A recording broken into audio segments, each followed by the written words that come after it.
வணக்கம் சுவாமி. மனம் போல வாழ்வு.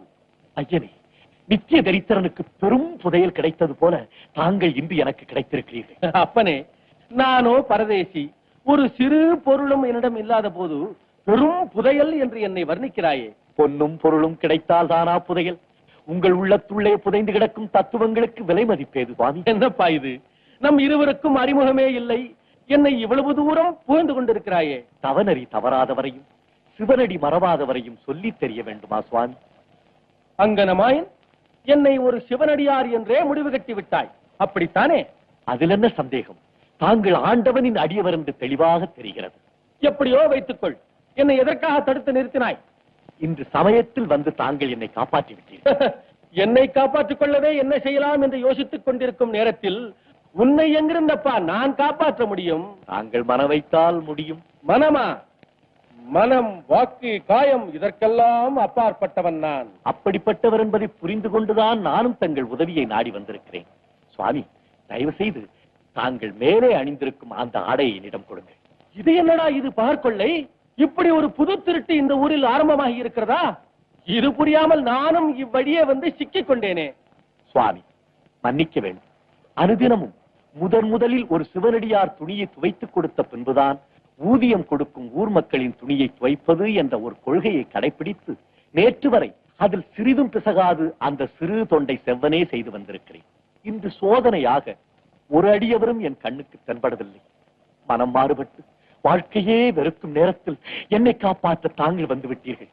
பெருமானே, என் லட்சியத்தை காப்பாற்ற அந்த சிவபெருமானே சிவனடியார் உருவில் வந்ததாக நினைத்து பெருமைப்படுகிறேன். தயக்கமின்றி தங்கள் மேலாடையை தாருங்கள். நல்ல கொள்கை, உன் தொண்டும் உயர்ந்ததுதான். ஆனால் என்னிடம் இருப்பது இந்த ஒரே ஒரு துண்டுதானே. பாதகமில்லை, ஒரே நாழிகையில் துவைத்து உலர்த்தி அதை மீண்டும் உங்களிடமே தந்து விடுகிறேன். கொடுங்கள் சுவாமி. அப்பனே, நேரம் காலம் கெடுவைக்காதே. அதை எவனோ ஒருவன் வகுத்திருக்கிறான். அதற்கு முடிவு அவன் கையில் தான் இருக்கிறது. அந்த முடிவை செய்த ஆண்டவனே என்னை காப்பாற்றி விடுவான். அவநம்பிக்கை கொள்ள வேண்டாம். கொடுங்கள் சுவாமி. திருப்பி தர முடியாதபடி ஏதாவது இடையூறு நேர்ந்து விட்டால்? எதுவும் நேர்ந்து விடாது. அப்படி ஏதாவது நேர்ந்தாலும் சிவனடியார்களுக்கென்றே ஏராளமான புது புது துணிகளை நான் வைத்திருக்கிறேன். அவைகளில் ஒன்றை தருகிறேன்.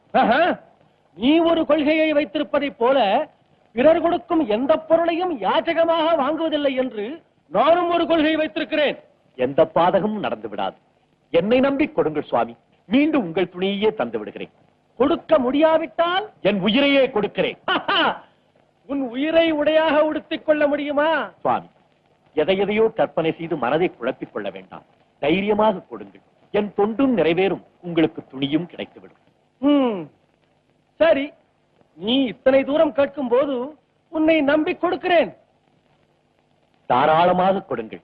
என் வாக்கை காப்பாற்றுகிறேனா இல்லையா பாருங்கள். இந்தா, நான் ஊருக்குள் இருக்கும் கோவிலுக்கு சென்று ஆண்டவனை பிரார்த்தனை செய்துவிட்டு நீ கெடு வைத்த ஒரு நாழிகைக்குள் திரும்பி வருகிறேன். என் துணியை கொடுத்து விட வேண்டும். தெரிகிறதா? சித்தம் சுவாமி.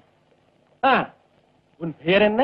திருக்குறிப்பு தொண்டன் என்று ஊரில் உள்ளோர் என்னை அழைப்பார்கள். திருக்குறிப்பு தொண்டனே சுவாமி.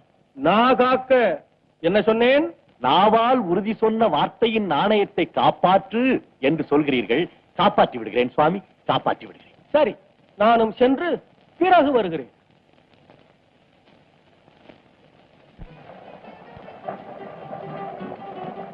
ஆண்டவா, நான் பிழைத்தேன்.